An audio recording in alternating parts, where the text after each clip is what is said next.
আসসালামু আলাইকুম। তো হ্যালো গাইস, আমরা ক্লিন অ্যাগ্রো কোম্পানির পক্ষ থেকে 16 কাদা মান্নান ভাইয়ের মান্নান স্টোর, মান্নান ভাইয়ের দোকানের পাশে আমার এক চাষি ভাইয়ের সে কিন্তু দোকানদার, তারপরেও তার পাশে একটা চরম আকারে রসুন প্লাস পেঁয়াজে একটা রোগ হয়েছে, আগাফোড়া রোগ। তো এই রোগটার সমাধান আমার চাষি ভাই কিন্তু ছটফট করছে। তো আমরা যখন যাচ্ছিলাম তখন আসলে এটা দেখে মনে হলো না একটা পরামর্শ দিয়েই যাই, তো সেই হিসেবে আসছি। তো ভাই আপনার নামটা একটু বলেন, আপনার নাম বলেন। জি, কাউসার আলী। গ্রামের নাম কি? 16 খাদা। দেখেন আপনি এই যে রসুন করছেন, এই রসুনের গাছের আগার পাতা যদি পুড়ে যায় তাহলে গাছ খাদ্য তৈরি করতে পারে না, পারে? মানুষের গালে গা হলে মানুষ কি খাতে পারে? জিভে দিয়ে খাদ্য খাইতে পারে?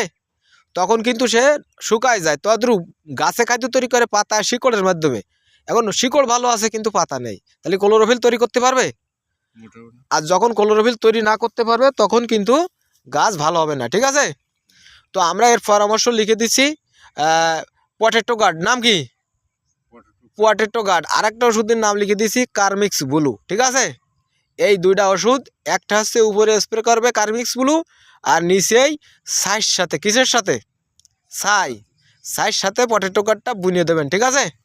তাহলে আপনার গাছ যেমন চাচ্ছেন সবুজ থাকবে, শিকড়টা সাদা হবে আর উপরে পাতাটা সবুজ হবে, ঠিক আছে? তো ভালো থাকেন, সুস্থ থাকেন।